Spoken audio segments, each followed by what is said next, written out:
Subscribe sekarang channel YouTube Novelas Kadina. Gratis. Bab 4356. Setelah mengatakan itu, Charlie menoleh dan berkata kepada Joseph. Joseph, kamu bisa mengatur sisanya, aku akan kembali untuk berbicara dengan mereka dalam 2 jam. Joseph segera mengangguk dan berkata, baik Pak Wade, bawahan Anda yang akan mengaturnya. Charlie tidak mengatakan apa-apa lagi dan melangkah keluar dari ruang bawah tanah. 2 jam kemudian. Ketika Charlie kembali ke ruang bawah tanah, Jesse dan Randall telah berubah menjadi mayat berjalan. Rasa sakit dan penghinaan yang luar biasa telah sepenuhnya menghancurkan kehendak keduanya.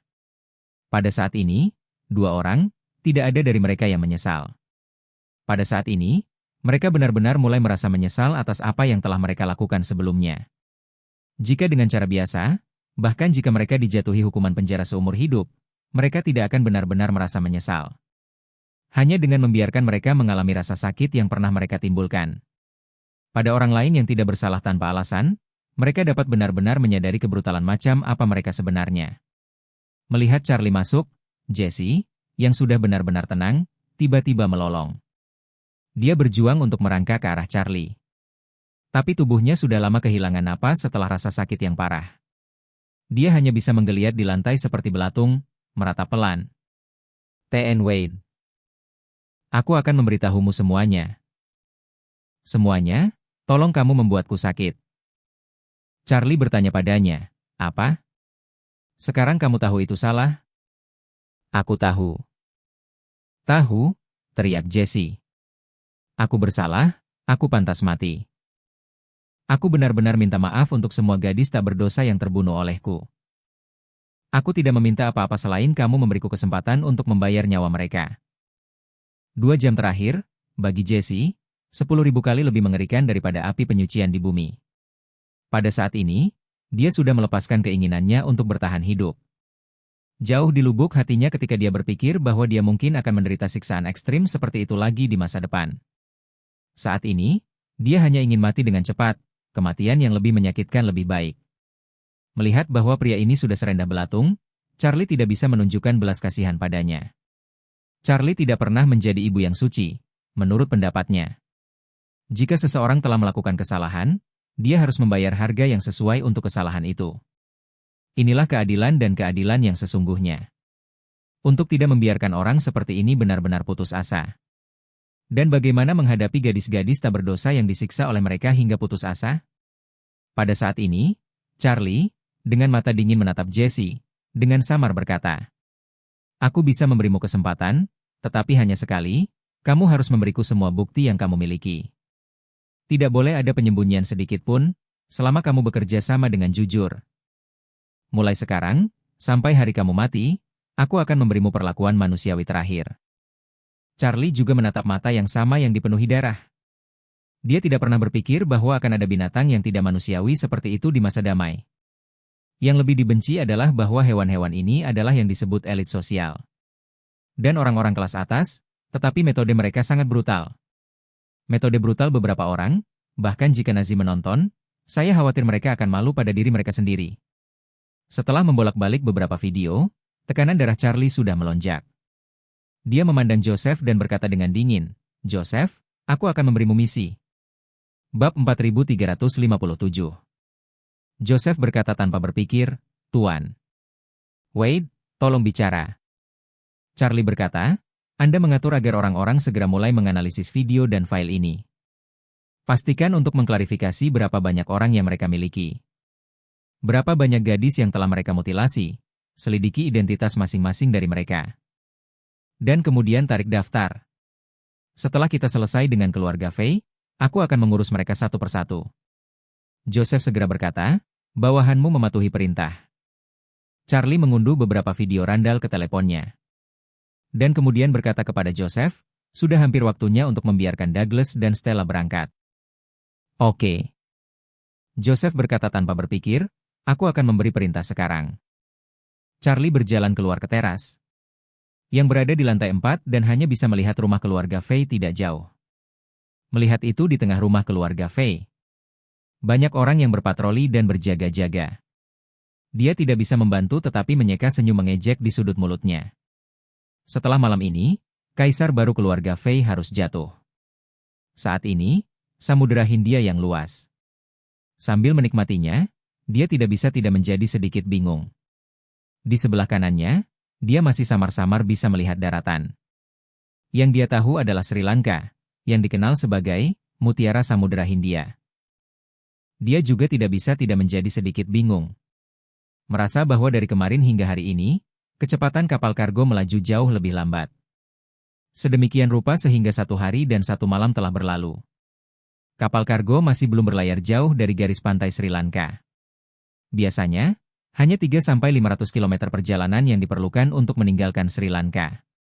Dan meskipun kecepatan kapal kargo tidak cepat, tapi sehari semalam setidaknya bisa berlari sejauh 6 atau 700 km. Tepat ketika dia masih bingung, Ruoli dengan cepat berjalan ke geladak dan mendekati Stella. Mendengar langkah kaki, Stella menoleh ke belakang dan melihat bahwa pengunjung itu adalah Ruoli. Jadi dia tersenyum dan melambai dan berkata, "Ruoli." Ruoli tersenyum tipis dan berkata kepada Stella, "Stella, sudah hampir waktunya, cepat kembali ke kamarmu dan bersihkan." "Membersihkan?" Stella terkejut dan bertanya, "Apakah kamu tidak akan membiarkan Dek bekerja untuk kru? Untuk apa aku harus kembali dan membersihkan?" Ruoli berkata dengan sangat serius, "Kamu harus kembali dan mengemasi barang-barang pribadimu. Helikopter dari Cataclysmic Front akan datang menjemput kita dan berangkat setengah jam lagi." Stella bahkan lebih terkejut, dia bertanya dengan bingung. "Ruoli, bukankah Tuan Wade mengatur agar kita pergi ke Suriah? Kemana kita harus pergi saat ini?" Berbicara tentang ini, dia tidak bisa menahan diri untuk bertanya dengan agak gugup. "Tuan Wade tidak mundur, kan?" "Tidak. Tuan Wade jelas bukan orang seperti itu. Jadi kemana tepatnya dia ingin kita pergi?" Ruoli tertawa, "Tuan," kata Wade, "mau kemana tidak bisa dikatakan sekarang. Bahkan saya sendiri tidak tahu sekarang, saya hanya tahu bahwa kita hanya punya waktu setengah jam untuk bersiap. Helikopter akan membawa kita keluar dari sini ketika tiba. Nah, ke Colombo, ibu kota Sri Lanka."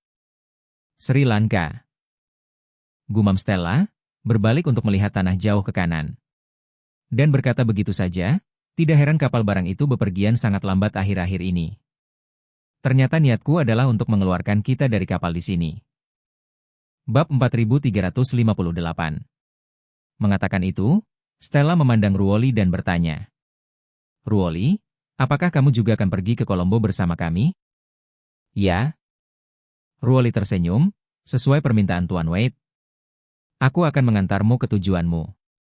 Stella mengangguk dengan lembut dan bertanya lagi, "Lalu apakah kakekku mengetahuinya?" Ruoli berkata, "Saya datang untuk memberitahu Anda saat pertama kali saya menerima pesanan. TN pihak Fei dan Tuan Karl, lebih baik bagimu untuk memberitahu mereka."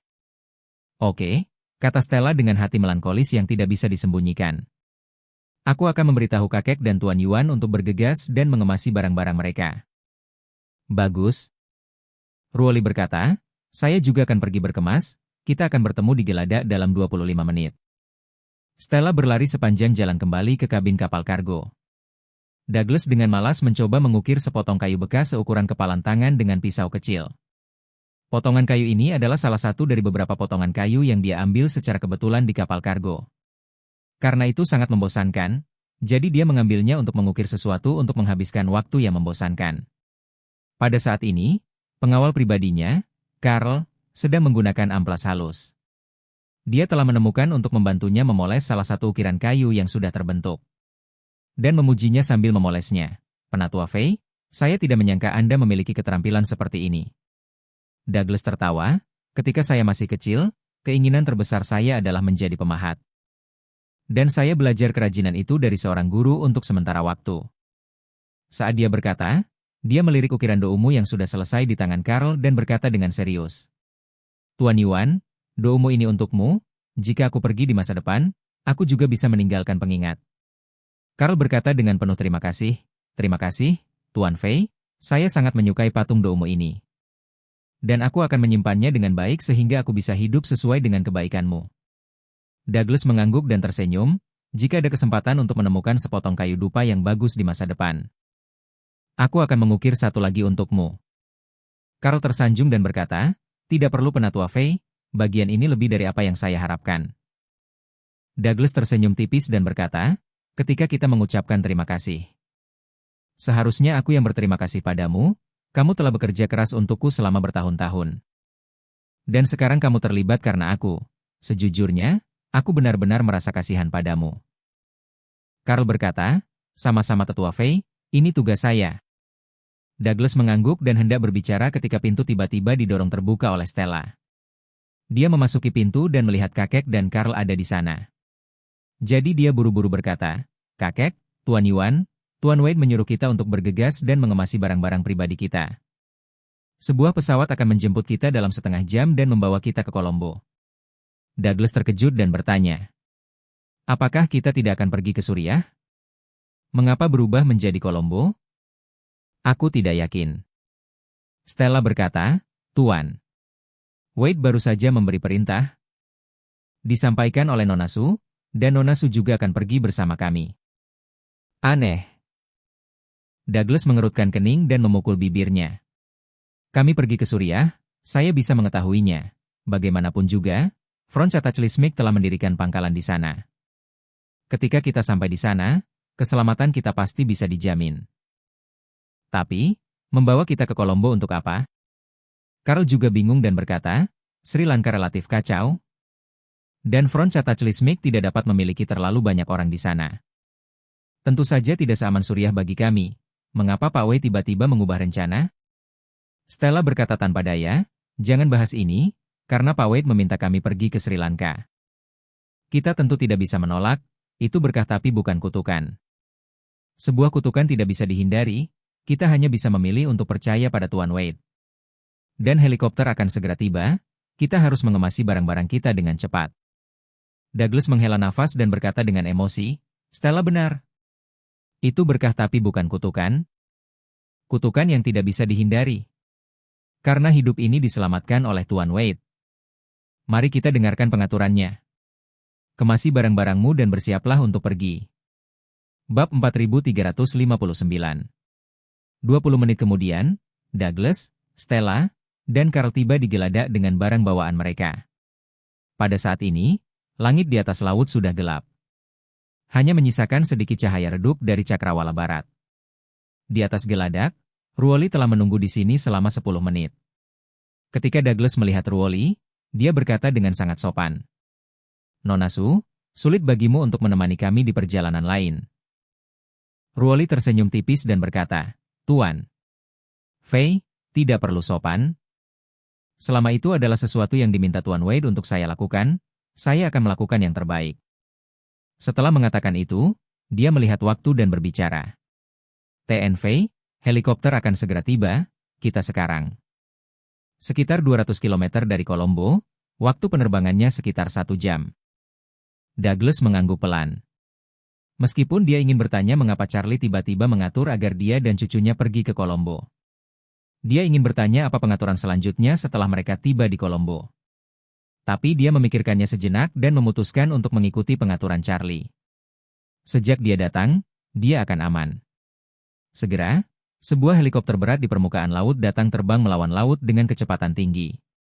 Dan itu mulai melambat ketika mendekati kapal kargo. Dan kemudian turun langsung di atas Geladak. Helikopter baru berhenti di dek, pintu kabin langsung dibuka. Beberapa tentara yang dimuat dan bersenjata dari Front Cataclysmic turun dari kapal.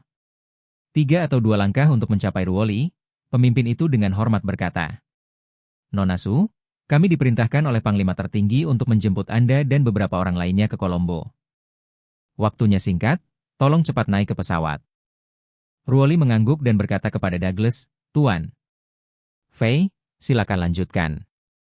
Douglas tidak ragu-ragu dan naik ke kabin dengan bantuan beberapa orang. Setelah semua orang naik ke pesawat, helikopter berat itu segera menderu dan terbang ke arah Sri Lanka. Sementara itu, di New York, AS. Sarah menyelesaikan latihan paginya dan menelepon Charlie. Begitu panggilan masuk, dia bertanya, Charlie, apakah kamu sudah sampai di New York? Aku sudah sampai. Charlie tertawa, ada apa? Mencariku untuk sesuatu? Sarah berkata dengan agresif, Charlie, seseorang menggertakku, kamu harus datang untukku. Charlie bertanya, Siapa yang menggertakmu? Sarah berkata dengan suara pongah, itu Adam Faye. Sebuah perusahaan di bawah keluarga mereka, membayar mahal untuk membeli tempat di mana saya akan mengadakan konser. Dan kemudian tiba-tiba mengatakan bahwa tempat itu harus direnovasi. Memaksa saya untuk menunda konser atau mengubah tempat, panggung kami hampir dibangun. Peralatan suara dan koreografi ada di venue, sudah pasti terlambat untuk mengubahnya. Charlie mengerutkan kening, Bali Matart ini disengaja, kan? Apa sebenarnya tujuan dia melakukan ini? Sarah berkata, dia menelepon Tasha, mengatakan dia ingin mengundang saya makan malam di rumah. Saya pikir mereka pasti bermaksud buruk, mungkin mereka curiga. Hilangnya Randall terkait denganku, ingin mendapatkan beberapa kata dariku. Charlie bertanya dengan sedikit marah, apa? Maksudnya kalau kamu tidak menerima ajakan mereka. Pertunjukannya pasti harus ditunda? Ya. Sarah juga sangat marah sehingga dia berkata, mereka sekarang mengancam saya dengan ini jika saya tidak pergi. Saya khawatir konser harus ditunda. Tapi saya punya banyak konser di belakang, waktu berubah, waktu lain harus berubah juga. Bahkan jika saya menunda konser ini, itu tidak menjamin itu. Mereka tidak akan melakukan hal yang sama di konser nanti. Bab 4360. Charlie bertanya padanya, lalu bagaimana rencanamu? Sarah kemudian berkata dengan lembut, Charlie, aku ingin sedikit merepotkanmu, temani aku pergi ke keluarga Faye. Saya tidak tahu apakah itu nyaman bagi Anda. Jika tidak nyaman, saya hanya akan mengumumkan bahwa ada masalah dengan tempat, konser pertama ditunda sementara. Dan konser terakhir akan dibuka terlebih dahulu, dan akhirnya datang ke New York untuk menebus pembukaan yang sama. Charlie tertawa, kalau begitu, penggemarmu di New York tidak akan kecewa? Sarah berkata tanpa daya, mau bagaimana lagi, tapi saya yakin mereka bisa mengerti. Charlie kemudian berkata, lupakan saja, apa yang tidak bisa membuat puluhan ribu penggemar kecewa. Bukankah hanya pergi ke keluarga Faye untuk makan? Kebetulan aku sekarang berada di sebelah keluarga Faye. Biarkan Tasha memberitahu mereka bahwa kamu akan pergi siang hari. Sebentar lagi, saya akan mengirimkan alamatnya, ketika Anda datang, jemput saja saya akan pergi dengan Anda. Ketika Sarah mendengar ini, dia langsung bertanya dengan terkejut. Benarkah, Charlie? Saya tidak akan memberi Anda masalah jika Anda menemani saya, kan? Tidak. Charlie tertawa, aku akan segera bertemu dengan keluarga Faye. Jadi aku akan mengambil kesempatan ini untuk bertemu dulu pada siang hari ini. Sarah buru-buru berkata, bagus. Lalu aku akan membiarkan Tasha berkomunikasi di sini. Dan jika waktunya sudah dikonfirmasi, aku akan datang menjemputmu dan kita akan pergi ke sana bersama. Tasha lega mengetahui bahwa Charlie bersedia menemani Sarah ke keluarga Faye. Jika Sarah pergi sendirian, memukulinya sampai mati, dia tidak akan berani setuju. Tapi karena Charlie bersedia menemaninya, dia tidak perlu khawatir. Menurutnya, Charlie harus memiliki kekuatan untuk menghadapi seluruh keluarga Faye. Kalau tidak mungkin menculik Randall secara langsung. Dengan itu, dia menelepon Adam dan berkata kepadanya, TN Faye, Nona Gu punya waktu di siang hari. Saya ingin tahu apakah itu nyaman bagi Anda? Begitu Adam mendengar ini, dia tahu bahwa taktiknya berhasil dan segera berkata, nyaman? Tentu saja, nyaman. Jika Nona Gu datang pada siang hari, aku akan meminta dapur belakang menyiapkan pesta keluarga yang mewah dan menunggu kehadiran Nona Gu. Hati Tasha jijik, tetapi mulutnya tidak dingin, dan berkata, kalau begitu, maka itu kesepakatan, Nona Gu akan langsung datang ke sana. Adam berkata, Nona Chen, mengapa Anda tidak memberi saya alamat? Aku akan mengirim konfu untuk menjemput Nona Gu. Tidak dibutuhkan. Tasha berkata dengan ringan, Nona Gu punya mobil.